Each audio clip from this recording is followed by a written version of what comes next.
Hello, हमें question given है। हमें दिए गए कि निम्न में से कौन सा कथन सत्य है। दो इकाई सदिश समांतर होते हैं, दो इकाई सदिश बराबर होते हैं, दो इकाई सदिश मापांक के बराबर होते हैं, या दो इकाई सदिश समांतर होने पर बराबर होते हैं।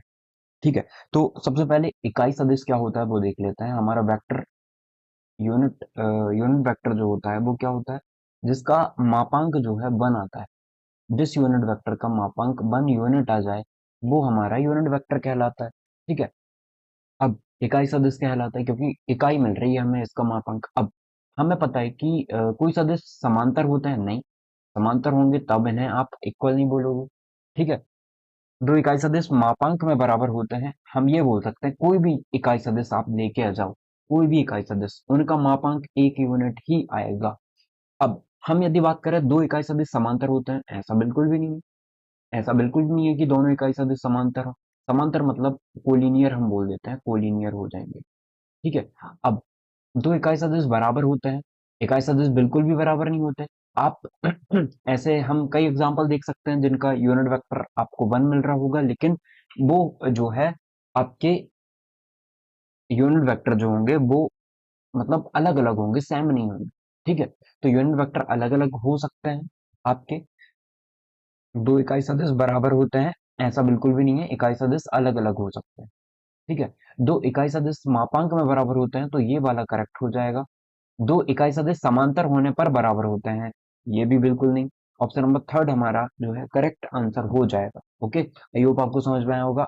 अब दो इकाई सदिश बराबर होते हैं, दो इकाई सदिश बराबर होते हैं तो ऐसा भी नहीं है।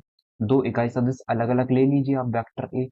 यदि हम बात करें जिसका जो है यूनिट वेक्टर कितना आ रहा हो, 1 आ रहा हो, तो यदि हम देखें यूनिट वेक्टर 1 आ रहा हो, ऐसा कोई भी वेक्टर ले लेते हैं हम, तो आप किसी भी वेक्टर को आप वेक्टर बना सकते हो। आपको पता है कौन से फॉर्मूले से? यूनिट वेक्टर जैसे वेक्टर ए को आपको क्या बनाना है, वेक्टर ए को आपको यूनिट वेक्टर में चेंज करना है, वेक्टर ए को यूनिट वेक्टर बनाना है। तो इस वेक्टर ए का यूनिट वेक्टर क्या हो जाएगा, वेक्टर ए अपॉन में मॉड ऑफ ए। जैसे मैंने कहा एक आई प्लस जे प्लस के एक वेक्टर है, इसको यूनिट वेक्टर में बदलो। एक वेक्टर ए ये है, तो इसका यूनिट वेक्टर क्या हो जाएगा आप बोलोगे, ये हो जाएगा आई प्लस जे प्लस के अपॉन में रूट में 1 का स्क्वायर 1 का स्क्वायर 1 का स्क्वायर मतलब √3। तो आप चेक कीजिए 1/√3 आई प्लस 1/√3 जे प्लस 1/√3 के, ये आपका यूनिट वेक्टर हो गया है।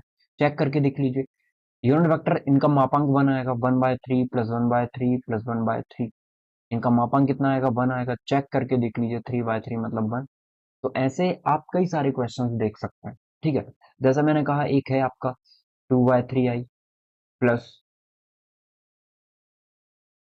एक 2/3 आई हो गया, एक 1/3 जे हो गया, ये भी एक यूनिट वेक्टर है यदि आप देखो तो।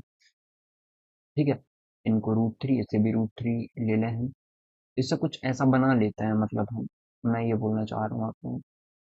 ठीक है। तो एक सेकंड, इसको √2 ले लेते हैं, इसको √2, इसे √2, और ये 1 और ये भी, ये दोनों अलग अलग है।